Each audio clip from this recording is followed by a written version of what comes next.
తాకట్లో ఉన్న మీ బంగారాన్ని విడిపించి ఆ రోజు ఆన్లైన్ రేటుకి కొంటాం. Sharma gold company.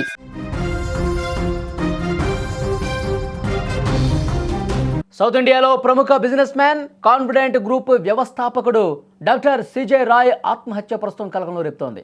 బెంగళూరు ప్రధాన కేంద్రంగా వేల కోట్ల విలువైన వ్యాపార సామ్రాజ్యాన్ని నిర్మించిన రాయ్ ఆఫీసులోనే రివాల్వర్తో కాల్చుకుని ఆత్మహత్యకు పాల్పడటం దిగ్భ్రాంతికి గురి చేస్తోంది. ఈ దారుణానికి ప్రధాన కారణం గత కొన్ని రోజులుగా ఆయన సంస్థల మీద జరుగుతున్నటువంటి ఈ ఆదాయ పన్ను శాఖ దాడులే అని ప్రాథమికంగా సమాచారం వస్తోంది. కేరళ బెంగళూరులోని కాన్ఫిడెంట్ గ్రూప్ కార్యాలయాలు, ప్రాజెక్టులపై ఐటీ అధికారులు ఏకకాలంలో సోదాలు చేస్తూ ఉన్నారు. సోదాలు జరుగుతున్నటువంటి సమయంలోనే ఆయన తీవ్ర ఒత్తిడికి, మనస్తాపానికి గురైనట్టుగా సమాచారం వస్తోంది. తన గౌరవానికి భంగం వాటిల్లిందని రాయ్ భావించారు. అధికారులు తన కార్యాలయంలో ఉండగానే గదిలోకి వెళ్ళి ఈ ఘాతుకానికి పాల్పడటంతో మొత్తం దేశవ్యాప్తంగా ఈ వార్త సంచలనమైంది. సిజే రాయ్ కేవలం వ్యాపారవేత్తగానే కాకుండా కళలు, క్రీడల పట్ల ఉన్న మక్కువతో ఆయన అనేక కార్యక్రమాలు చేశారు.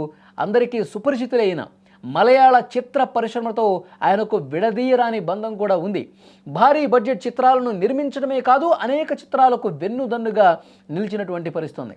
కేరళలో సామాజిక సేవా కార్యక్రమాల్లో కూడా ఆయన చురుగ్గా పాల్గొంటారు. దుబాయ్ వంటి అంతర్జాతీయ నగరాల్లో కూడా ఆయన గ్రూప్కి సంబంధించినటువంటి ప్రాజెక్టులు ఉన్నాయి. ప్రస్తుతం బెంగళూరు పోలీసులు ఈ కేసును విచారిస్తున్నారు.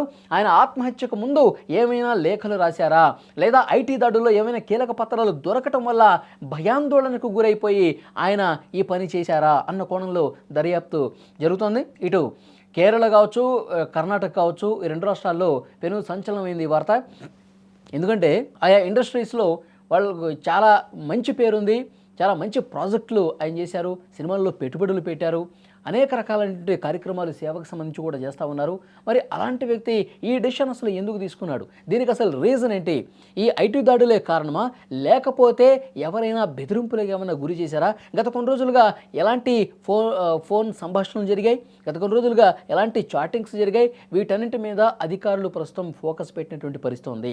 మొత్తం దేశవ్యాప్తంగా కాన్ఫిడెంట్ గ్రూప్కు సంబంధించినటువంటి సంస్థలు, కార్యాలయాల్లో ఏసీబీ అధికారులు సోదాలు చేస్తున్నటువంటి నేపథ్యంలో వాళ్ళు సోదాలు చేస్తుండగానే, వాళ్ళు లోపల వాళ్ళ ఆఫీసుల్లో, కార్యాలయాల్లో డాక్యుమెంట్స్ తనిఖీలు చేస్తుండగానే ఈయన ఒక గదిలోకి వెళ్ళిపోయి ఈ విధంగా బలవన్మరణానికి పాల్పడటం పెను సంచలనం అయిపోయింది. ఆయనకు సంబంధించినటువంటి ఫోటోలు, వీడియోలు ప్రస్తుతం సోషల్ మీడియాలో కూడా వైరల్ అవుతున్నాయి. ఆయనకి చాలా మంచి పేరే ఉంది. అనేక రకాలుగా సేవా కార్యక్రమాలు చేయటమే కాదు, వాళ్ళ గ్రూపు సినిమా ఇండస్ట్రీలో భారీ బడ్జెట్తో రూపొందించారు సినిమాలు, ఇంకొన్ని ఫైనాన్స్ చేశారు. చాలామందికి ఇబ్బందుల్లో ఉన్న వాళ్ళకి ఆయన ఫైనాన్స్ చేయటం వల్ల ఆ సినిమాలు గట్టెక్కినటువంటి పరిస్థితి ఉంది. అలాగే ఎన్నో మంచి సేవా కార్యక్రమాలకు చేసినటువంటి చరిత్ర కూడా ఉంది. మరి అలాంటి వ్యక్తి ఈ ఏసీబీ సోదాలకు ఏ విధంగా భయపడాల్సినటువంటి పరిస్థితి ఉంది? ఏమైనా కీలక డాక్యుమెంట్లు దొరికితే ఆయన ఆ భయాందోళనకు గురైపోయి నా బండారం మొత్తం బయటపడిపోయింది అని చెప్పి ఏమన్నా ఆందోళనకు గురై ఈ విధంగా చేశారా, లేకపోతే దీని వెనకాల వేరే కారణాలు ఏమైనా ఉన్నాయా? వీటన్నింటికి సంబంధించి ప్రస్తుతం తీవ్రమైనటువంటి చర్చ జరుగుతుంది.